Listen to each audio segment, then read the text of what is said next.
messieurs, nous avons eu un bon échange avec le ministère d'Affaires étrangères, M. Nasser Bourita. Et tout d'abord, j'aimerais saluer l'excellent développement de nos relations bilatérales ces dernières années, en particulier depuis la signature de la déclaration conjointe en décembre 2021. Je crois que c'est une base exceptionnelle pour la collaboration et coopération entre les deux pays. Cette déclaration a permis de renforcer notre coopération et de l'étendre à de nouveaux domaines d'intérêt pour nos deux pays. Il y a eu de nombreuses visites de haut niveau entre nos deux pays, notamment celle de notre ministre d'Affaires étrangères Ignacio Cassis en juin 2023, celle du ministre de l'Économie, de la Recherche et de la Formation Guy Parmelin en octobre 2023 et la visite du ministre marocain du Commerce et de l'Industrie Riyad Messour en Suisse en mars dernier. Avec toutes ces visites, je crois, on voit qu'on les deux pays fait de la coopération très intense dans les derniers mois. Finalement, il ne manque plus que le niveau législatif et je suis ravi d'avoir rencontré hier mon homologue, M.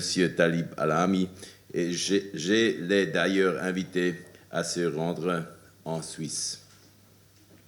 Notre commerce bilatéral est équilibré et diversifié, ce qui témoigne de la réussite de la politique économique du Maroc.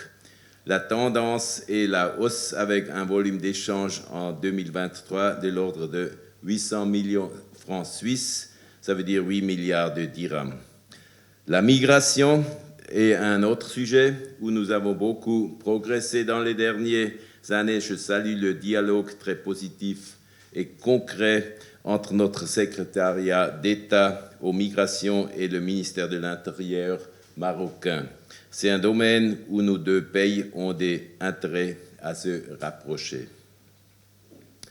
À côté du bilatéral, il y a aussi des affaires internationales et j'ai constaté que non seulement le Maroc est un acteur très engagé à l'ONU, mais aussi que nous défendons des intérêts communs dans les systèmes multilatéraux.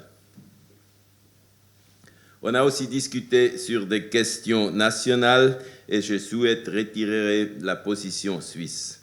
La Suisse soutient les efforts des Nations Unies et le travail de l'envoyé spécial du secrétariat général de l'ONU, Staffan de Mistura, pour aboutir à une solution politique juste, durable et mutuellement acceptable, en accord avec le droit international et les résolutions pertinentes du Conseil de sécurité. Elle réitère l'importance d'efforts sérieux et crédibles du Maroc pour une solution basée sur le compromis et prend note dans ce contexte de l'initiative d'autonomie présentée par le Maroc au secrétaire général de l'ONU en 2007. La Suisse encourage toutes les parties à poursuivre leur engagement dans un esprit de compromis. Et on a vraiment eu un échange très ouvert sur cette question. Enfin, sur les sujets d'actualité, on a aussi discuté et eu un échange. Comme vous le savez, la Suisse organisera du 15 au 16 juin 2024 une conférence de haut niveau sur la paix en Ukraine. L'objectif de cette rencontre est de développer une vision commune de la voie à suivre pour obtenir une paix équitable et durable en Ukraine. Permettez-moi de réitérer l'invitation faite à Sa Majesté le roi Mohamed VI par la présidente de la Confédération Viola Amherd. La participation du Maroc à cette conférence serait pour la Suisse un véritable atout, vu les excellentes relations dont jouit votre royaume sur le continent africain et au sein de la Ligue arabe. Concernant la situation à Gaza, je souhaite également rappeler la position de la Suisse.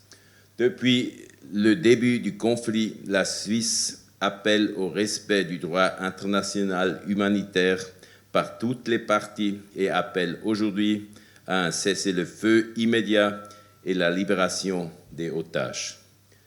Nous soutenons depuis longtemps la création d'un État palestinien souverain à côté d'Israël sur la base des frontières de 1967 et nous sommes convaincus que cette solution, en accord avec le droit international, va mener à une paix durable.